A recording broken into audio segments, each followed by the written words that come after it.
Hi. Last time I was made one of these, I was talking about going to Moscow for the first time and to Russia, meeting my now lifelong friend. It feels like time, or um, and hinting at some of the adventures that we had. But I think one of the things that I always think on with Moscow and with Russia was just getting about the place. It's a lot easier these days than it used to be when I first started going. Um, but then it was quite a challenge, and challenge I think I probably quite enjoyed, really. Um, I think I said the last time I struggle to remember how I got from the airport to the hotel on my first visit, but I suspect a hotel shuttle bus was probably involved. But Sheremetyevo Airport, which was the main Moscow airport back in those days, and the terminal that I think had been built for the Moscow Olympics, was really sort of stuck out on a limb. There was no public transport connections there, certainly not that any tourists would use, and the taxis, such as they were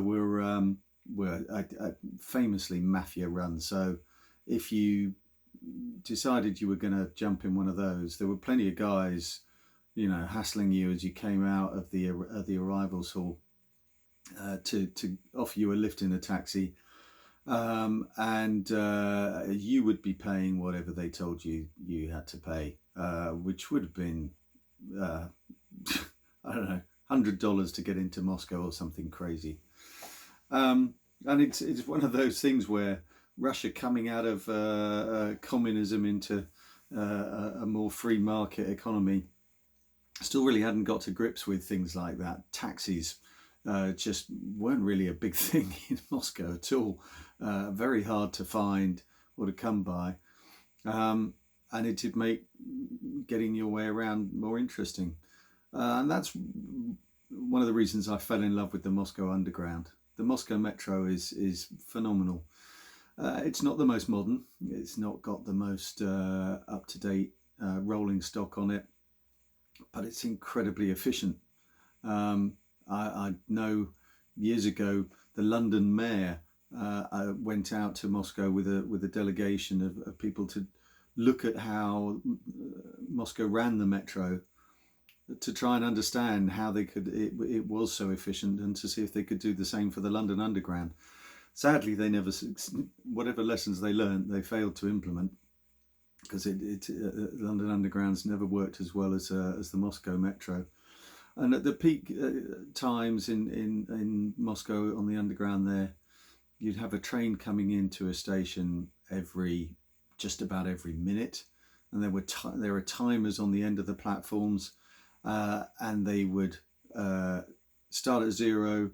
As the train left, it would start counting, and you could see that the next train has arrived in a minute and a half, which is incredibly tight timing. And yeah, given that the trains aren't the most modern or whatever, it's really amazing how they do it. And the architecture in the stations, you have to see pictures of those. I've took many pictures of on my travels through the Moscow Underground. Not all the stations, but particularly the more central ones. Just architecturally stunning, incredible stonework and sculptures and lighting. Yeah, and I can't say I've seen anything like it anywhere else in the world. But not always that easy to find your way around, especially as a newcomer to Moscow and to Russia. Getting your head around the Cyrillic alphabet. I used to have a metro map that had the station names in English text or Latin text and Cyrillic text, and that's probably where the first time I began to get an idea of which Cyrillic letters corresponded to letters of the English alphabet, to be able to find your way around. The signage in the Moscow Metro is getting better, but it was dreadful. and it was quite confusing. So you had to allow yourself a bit of time if you've got a meeting to get to. But still, you with Moscow traffic, which just gets worse and worse every year.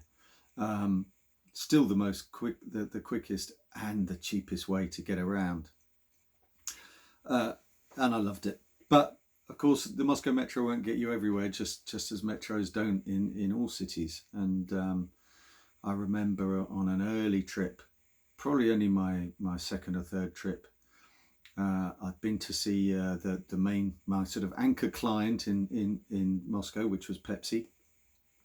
But then I had a meeting over at Coca-Cola, their competitors, and the first meeting there with them. But there was no metro station near their office. It wasn't a long way away, and it was mainly down sort of one long street from where Pepsi were. But too far to walk. I can't remember what time of year it was, but not great. And I was a bit embarrassed to ask. I can't remember if I admitted who the client was that I was going to see, but I asked the people in the Pepsi office, how do I get there? How do I get to this place? And they said, well, you just hail a car. And I said, but a taxi? Well, a taxi is quite difficult to get hold of. Not many of them around. You just stand out and hail a car.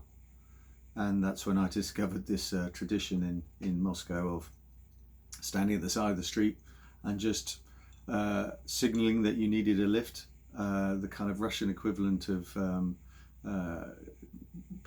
hitchhikers in Europe sticking their thumb out for a ride. And if somebody was not in that big a hurry and wanted to earn a few extra rubles going in the right direction, they'd pull over and you hop in and tell them where you want to go. And they would then say, well, you'd say where you wanted to go, and if it was convenient for them, they'd take you, and you'd agree a fare. Now, of course, that was the next challenge because my Russian was limited to a couple of words: "Spasiba," thank you, and "Пожалуйста," not good. So anyway, one of the women from the office, the Pepsi office, came out with me to the taxi and to the road and helped me flag down a car and got in and agreed the fare, which I handed over, which was again very modest, and off we went. And that one was that was a bit of an adventure. Got to the Coke office, no problem. I can't remember how I got back there. I think I was emboldened by that, and I maybe thought I'd tried it again on my own. I'd rehearsed how to pronounce the name of the hotel I was staying at and the road I was on. That one was a bit more exciting. Not going to lie, it started going off of the main roads and down some odd streets, and I had a couple of moments of thinking, maybe no one will ever hear from me again. I'll just I'll just be found a body at the in an alleyway somewhere, minus his laptop and any money he's carrying and all that kind of thing, because I had no way of communicating and I didn't really know the direction. Couldn't quite work out the direction they were going. Lots of weird road options in Moscow where all of a sudden you want to go right, but you can't turn right there, and you've got to do some convoluted roundabout way to get back to where you wanted to be on the other side of the road. Quite bizarre. And I didn't do that too much. I really relied on the metro so much, and it was such a good option. And my friend Timel, I would often tease him about the fact that he wouldn't use the metro. He'd drive in traffic, drive in the car, or for a while he had a driver and be driven around, and he would sit in traffic for hours along with everybody else there, and just crazy.